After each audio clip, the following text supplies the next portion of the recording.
Bonjour et bienvenue sur OneSec, votre magazine en actualité technologique et robotique. Aujourd'hui, mesdames et messieurs, s'il vous plaît, nous sommes à la Maker Faire de Paris. C'est le premier événement du genre en France et nous allons faire avec vous le tour en une seconde, mais à quelques centaines de makers près. A tout de suite.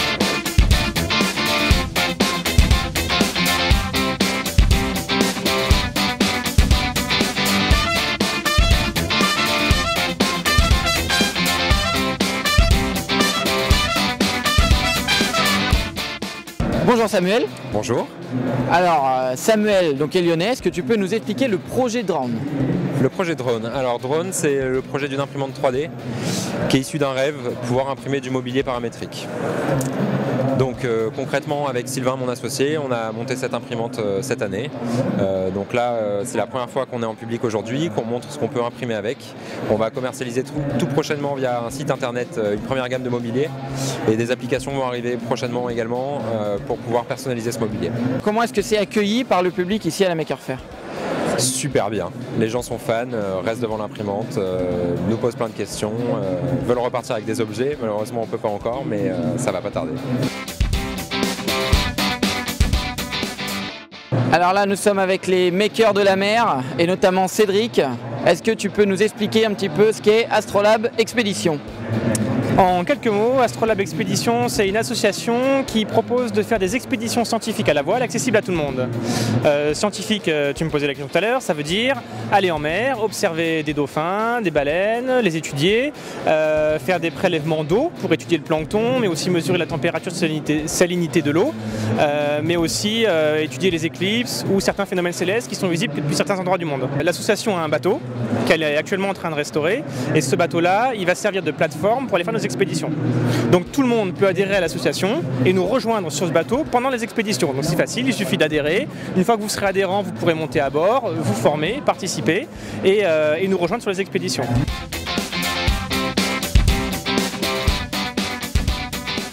Quand on est maker, on a beaucoup d'idées. Et pour dessiner des idées, il faut aussi des logiciels. Ici chez ADBO, c'est ce qu'on fait. Bonjour Denis, est-ce que tu peux nous expliquer exactement ce que fait ADBO? Alors ADBO, on est spécialisé sur un logiciel qui s'appelle SketchUp. La particularité de SketchUp, c'est que déjà il est gratuit, il est simple, donc il est accessible et c'est vraiment sketch, ça veut dire esquisse en anglais, up, c'est la direction du haut, donc c'est pour modéliser en 3D. Donc j'ai une idée, je suis maker, j'ai une idée, je télécharge SketchUp Make qui est gratuit et je vais pouvoir dessiner en 3 dimensions mon idée et pouvoir l'expliquer à des gens ou la valider. Quel type de formation par exemple on donne chez ADBO? En fait, on donne tous les types de formations, on fait des formations en groupe, on fait des formations en cours particuliers par Skype, et puis on a une chaîne YouTube, on a plus de 160 vidéos gratuites qu'on peut regarder pour s'auto-former. Par exemple, on a fait plusieurs tutoriels pour fabriquer des pièces et ensuite les imprimer.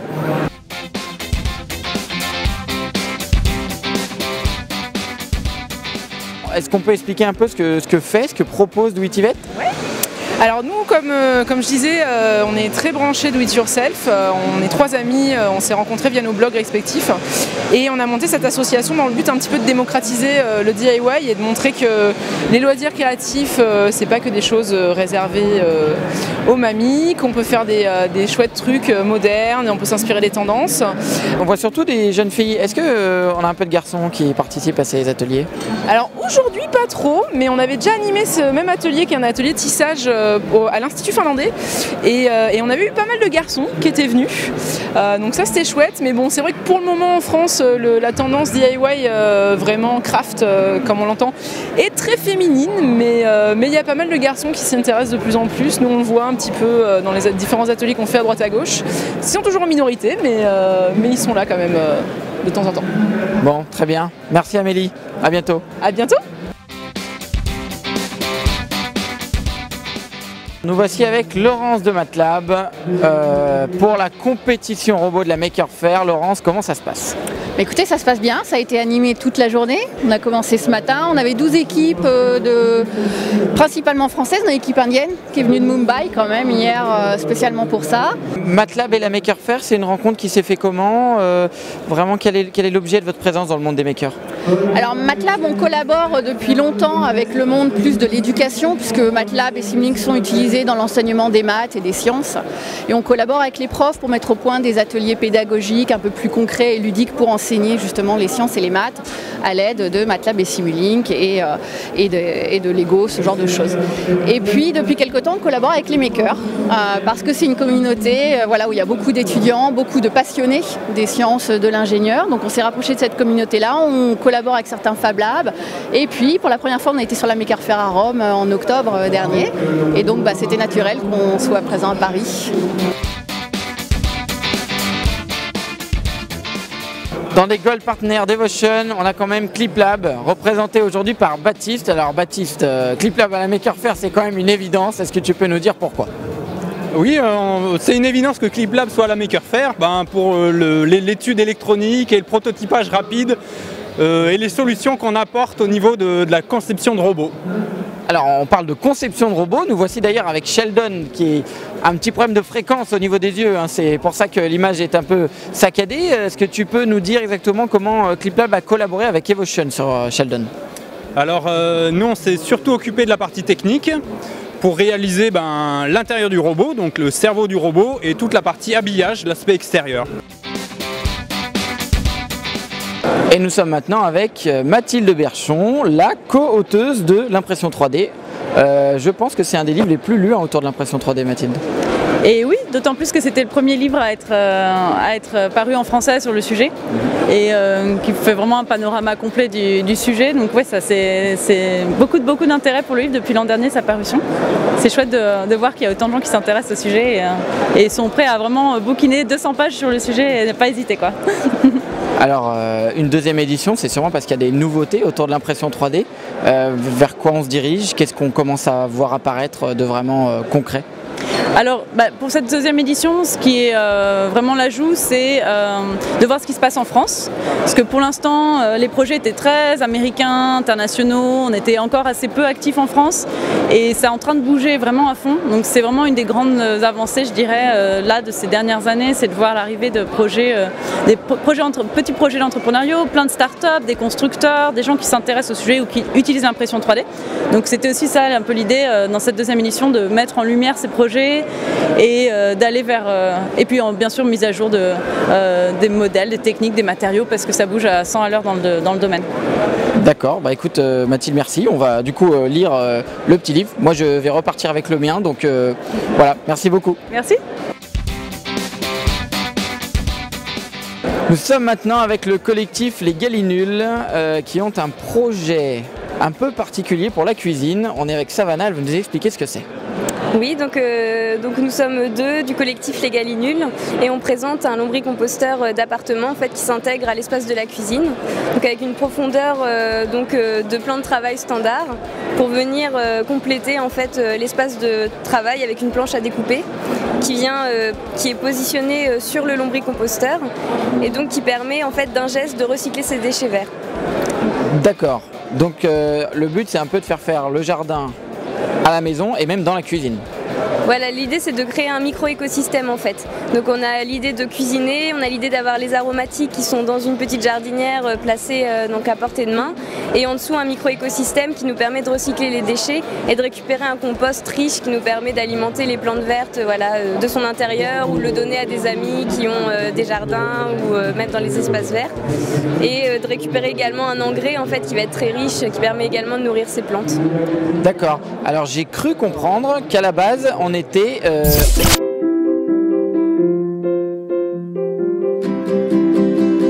en crowdfunding. Il y avait une histoire de crowdfunding derrière ce projet. Est-ce que tu peux m'en dire plus? Donc en fait on a débuté le projet avec le salon Jardin. On avait eu un financement pour réaliser une première maquette et plus récemment on a lancé donc une collecte de fonds sur Ulule qui est une plateforme de crowdfunding qui nous a permis de récolter des fonds pour fabriquer un proto en fait totalement éco-conçu et fonctionnel qu'on va avoir le plaisir de tester d'ici septembre prochain.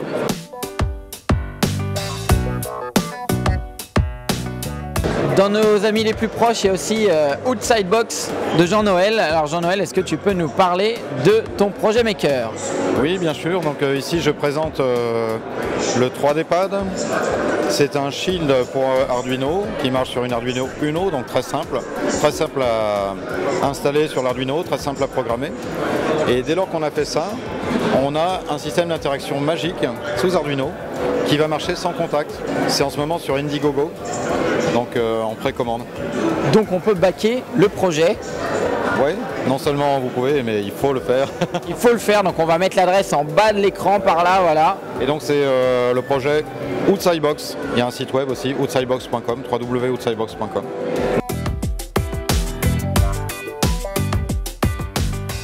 Nous sommes avec Monsieur JB, the organisator of la Maker Faire from Paris. Alors JB, comment ça se passe? Eh ben, ça se passe super bien, première édition, gros succès, on est super contents, les makers sont super contents, ça c'est notre plus grand plaisir. Les visiteurs qui ont répondu présents, on a vraiment tout ce qu'on voulait, c'est-à-dire un public varié, de la famille, des professionnels, des gens qui sont là par surprise pour découvrir, on a de tout. Aussi bien dans les makers que dans le public, on est ravis.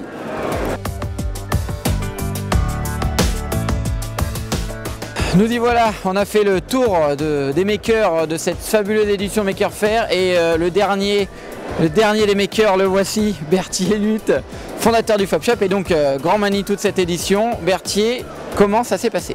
Ça s'est très bien passé, je suis très content. Il a fait un temps magnifique, on a des makers exceptionnels. Une présentation variée vraiment dans tout ce que font les makers. Ça va de l'origami à la robotique industrielle en passant par les drones, la cuisine, l'électronique, la couture, la peinture. Il y a même un stand où on peut faire juste un dessin. Il y en a vraiment pour tout le monde. On a eu quand même aussi des sacrées personnalités, un beau cycle de conférences. Au final, qu'est-ce qu'on pourrait imaginer encore de mieux pour l'année prochaine?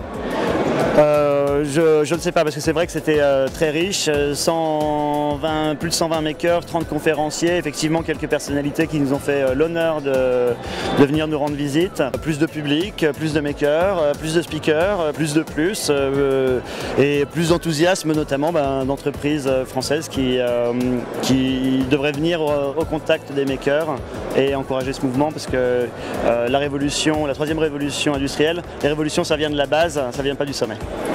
Rejoignez le mouvement Maker, c'est le mot de la fin de Berthier. Encore merci pour votre belle édition. Et puis à l'année prochaine. Ouais, mais bien sûr, merci à vous. C'est la deuxième fois que vous venez à Maker Faire. Vous serez là l'année prochaine? Mais heureusement, et pour rien au monde, je manquerai ça. Bon, alors je vous donne rendez-vous en avril 2015 à Saint-Malo. On retourne chez nous. Exactement. Et on fait Maker Faire Saint-Malo 2015 en avril 2015. C'est parti pour la Bretagne. On est tous des makers, merci.